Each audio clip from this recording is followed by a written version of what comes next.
Hi hello నమస్తే welcome to auto వాలా. ఇప్పుడే మూడో కన్ను మూవీ చూడడం జరిగింది. ఈ మూవీ 1 hour 40 minutes రన్ టైమ్తో ప్రైమ్ వీడియోలో ఇది కూడా రెంట్కి అవుతుందండి. సో ఆల్రెడీ మన ఛానల్లో అయితే 13 ఇంటి నెంబర్ 13 అనే మూవీ రివ్యూ అయితే ఇచ్చేసాను. దాని తర్వాత ఈ మూవీ స్టార్ట్ చేశాను. లిటరల్లీ ఈ మూవీ చూశాక నాకు విషయం చెప్పాలంటే ఎందుకు చూస్తున్నాను ఇలాంటి రెడ్ మూవీస్ నాకే అర్థం కావట్లేదు. ఇందాకేమో ఇంటి నెంబర్ 13, ఇప్పుడేమో మూడో కన్ను. లిటరల్లీ అసలు మన టైం అయితే వేస్ట్ చేస్తున్నారండి వీళ్ళు. నేను కూడా ఏదో రివ్యూ ఇవ్వాలి కాబట్టి ఈ మూవీస్ చూస్తున్నాను, లేకపోతే నా వల్ల అయితే అవ్వట్లేదండి ఇలాంటి మూవీస్ చూడటం. ఈ మూవీని అయితే అమెరికాలో రియల్గా జరిగిన ఇన్సిడెంట్ని బేస్ చేసుకొని తీశారంట, అందుకే చూశాను. లిటరలీ ఈ మూవీ స్క్రిప్ట్ బాగుందండి, ఎగ్జిక్యూషన్ కూడా పర్లేదు అనిపించింది. స్టార్టింగ్ ఇనీషియల్ పోర్షన్ చాలా బాగుంది, బట్ తర్వాత అండి మెలో డ్రామాటిక్గా ఇల్లాజికల్గా అలా తీసుకుంటూ వెళ్ళిపోయారు మూవీని అంతా. ఇనీషియల్గా చాలా బాగా స్టార్ట్ అవుతుందండి, ఒక 4 క్రైమ్స్ని వాటిని అన్నింటిని చూపిస్తూ బాగా వెళ్తుంది. బట్ క్లైమాక్స్ వెళ్ళే కొన్ని మరీ దారుణంగా తయారవుతుంది. ఈ మూవీని ఫ్యామిలీతో చూడొచ్చా అంటే జస్ట్ చూడొచ్చు. స్క్రిప్ట్ అయితే చాలా బాగుంది, బట్ ప్రెజెంటేషన్ అయితే టూ బ్యాడ్ అని చెప్పొచ్చు.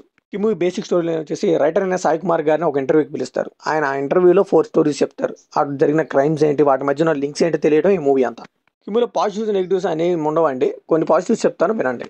సో ముందుగా చెప్పాను కదా, ఇనిషియల్గా స్టార్ట్ చేసిన సెటప్ బాగుంది, స్క్రిప్ట్లో చాలా వెయిట్ ఉంది. ఆ 4 క్రైమ్స్ డిస్క్రైబ్ చేసేటప్పుడు ఇదేదో మంచి కట్ట సినిమా పడినట్టు ఉందిరా అనిపిస్తుంది. బట్ తర్వాత మనకు అర్థం అవుతుంది ఇది ఒక పెద్ద రాడ్ రంబోలా మూవీ అని. సాంగ్స్ అండి ఎవరు కొట్టారో తెలియదు కానీ వాటికి దండం అని చెప్పొచ్చు. అసలు ప్లేస్మెంట్ బాగాలేదు, ఇంపాక్ట్ కూడా క్రియేట్ చేయలేకపోయి. ఇంకా బీజిఎం కూడా అంతే, సగం కొడతారు సగం ఆపేస్తారు. ఏంటో మంచి హై ఇచ్చేటప్పుడు ఆపేస్తారు. మరి వాళ్ళకైతే మనీ సరిగ్గా ఇవ్వలేదు అనుకుంటా, సరిగ్గా అయితే వాళ్ళు పనిచేయలేదు. ఇంకా నాన్ వెజ్ కోసం గొడవ జరుగుతుంది, అది ఎందుకు పెట్టారో వాళ్ళకే తెలియదు, ఇల్లాజికల్గా అనిపిస్తుంది. అండ్ లాస్ట్లో సాయి కుమార్ గారి ఫ్రెండ్తో వచ్చే గొడవ కానీ, ఇంకొక సైడ్ ల్యాబ్ మీట్ అంటారు, ఇదంతా చాలా ప్రమాదం అంటారు, ఇవేవో చూపిస్తూ ఉంటారండి. ఇంకా కెమెరా వర్క్ పర్లేదు అనిపించిందండి. బట్ ఈ మూవీ అంటే 1 hour 40 minutes ఉన్నా కానీ ఎడిటింగ్ కొద్దిగా షార్ప్గా చేస్తుంటే బాగుండేది. 1 hourలో కుదించేస్తే బాగుండేది అనిపించింది. ఎందుకంటే ఎంత సోది మనకు చూపిస్తున్నారు అనిపిస్తుంది కానీ లాస్ట్లో కనెక్షన్ ఉంటుంది. బట్ అప్పటికే మనం అయితే మూవీ నుంచి డివేట్ అయిపోతాం, అస్సలు ఎంగేజింగ్ అనిపించదు. సో ఇంకా లాస్ట్లో వాళ్ళు ఇచ్చినా కానీ ఆ లింక్ మనకైతే పెద్ద ఫరక్ పడదు.